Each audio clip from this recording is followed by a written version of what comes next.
The Bloody Basement. Chapter 1. Infiltration. Sam, an orphan raised without education or support, chose the path of a thief to survive in this cruel world. Observant and cautious, he meticulously selected his targets. This house caught his attention due to its history and current state. The house belonged to Professor John Harkness, a renowned genetic engineer whose work was discredited by the scientific community, leading to his disappearance from the scientific world. Sam watched the house for a whole week and noticed that the owner only appeared in it twice, making this an easy catch for him.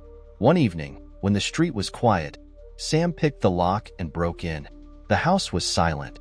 The air was thick with the smell of dust and mustiness, and the old wooden floors creaked under his steps.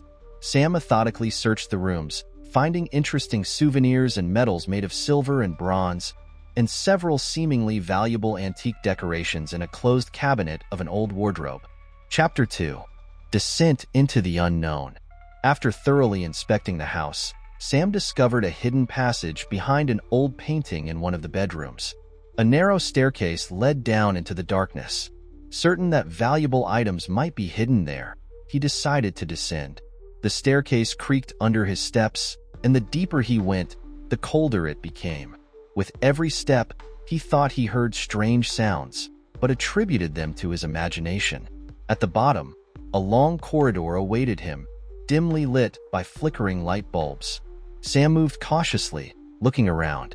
Suddenly, the door behind him slammed shut. He rushed back, but the door was locked from the outside. Realizing there was no way out, Sam continued forward. At the end of the corridor, he encountered an old iron door. Opening it, he saw something horrifying. Chapter 3. The Basement of Horrors. The basement was a labyrinth of corridors and rooms, illuminated by red light. In the dim light, Sam saw several mutilated and gnawed human corpses scattered on the floor. The walls were covered with blood stains and scratches, as if someone had tried to escape. Sam felt his legs give way beneath him. Fear gripped him, and he began looking for an exit. Suddenly, he heard strange footsteps, unlike those of a human. Sam hid in one of the rooms. Holding his breath, he listened to the approaching footsteps. His heart pounded wildly as a mutated human, more beast than man, passed by his hiding place. The creature looked horrifying.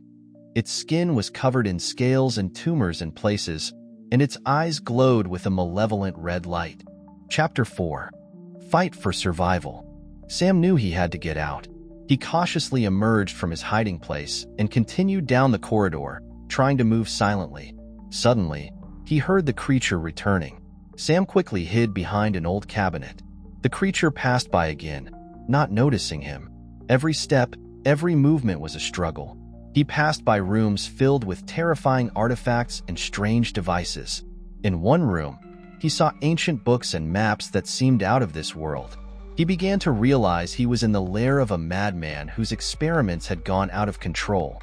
Chapter 5. Desperation and Hope. Sam was cornered.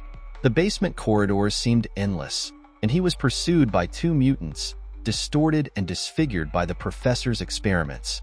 Every movement was a struggle. Every sound could attract the attention of these monsters. He hid behind an old cabinet when he heard approaching footsteps.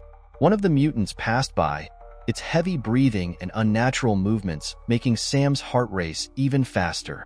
He had to wait until the mutant left before he could continue searching for an exit. Chapter 6. The Final Battle. Sam knew he had to return the way he came. He crept through the corridors, trying to move silently.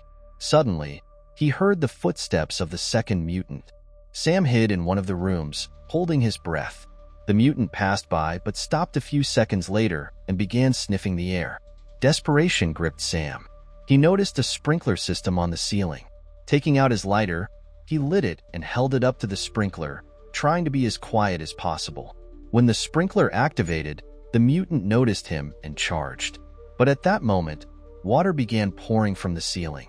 The mutant was distracted by this, and Sam managed to hide in a cupboard. Chapter 7. Revelation. A few minutes passed.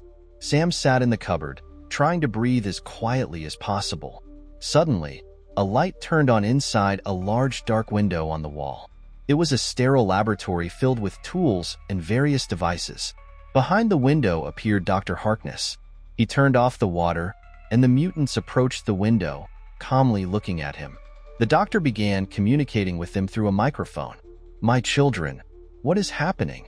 One of the mutants started speaking to the doctor, stringing together a few words like a 1-year-old child. "Man." Another.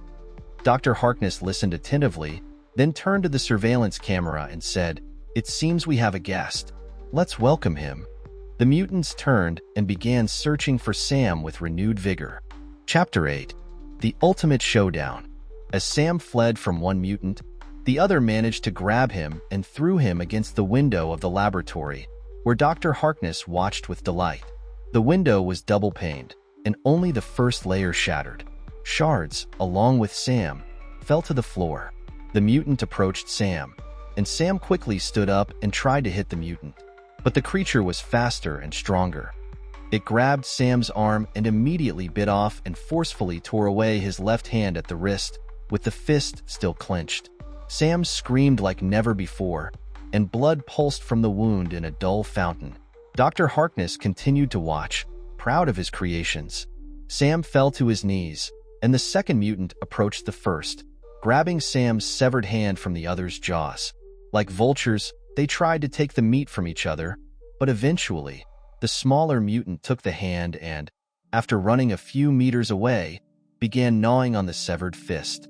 The second mutant looked at Sam, bent over him, grabbed him by the hair, turned his head, and bared his neck to tear apart his throat.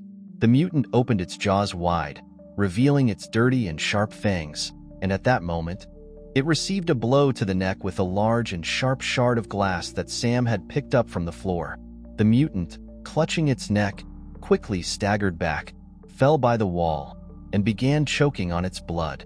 The doctor screamed in rage, and Sam, casting a vicious look at him, disappeared. Chapter 9. Escape and Trap. Harkness left the laboratory, opening the door, and rushed to the basement, trying to stop the mutant's bleeding. He shouted to the second, "Find him! Kill! Tear him apart!" The second mutant chased after Sam, following the bloody trail leading him to one of the rooms.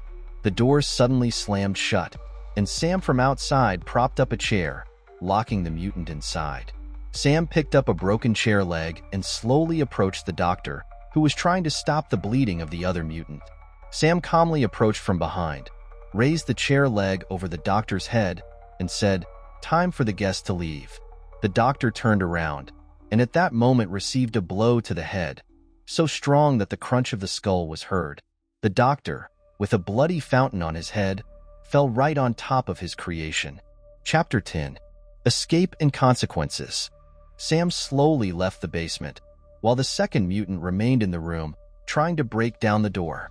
He moved with difficulty, struggling to maintain balance due to the loss of blood. On the surface, he felt his body tremble, but despite the pain and fatigue, he knew he had to get as far away from this place as possible. Almost 20 days passed. Sam sat in his apartment, his arm bandaged. He looked at it, reflecting on the events of the past few weeks. Feeling his neck, he noticed the skin beginning to develop scars resembling the scales of the mutants. The end. If you enjoyed this video, please subscribe to our channel and don't forget to hit the like button. Thank you for your attention.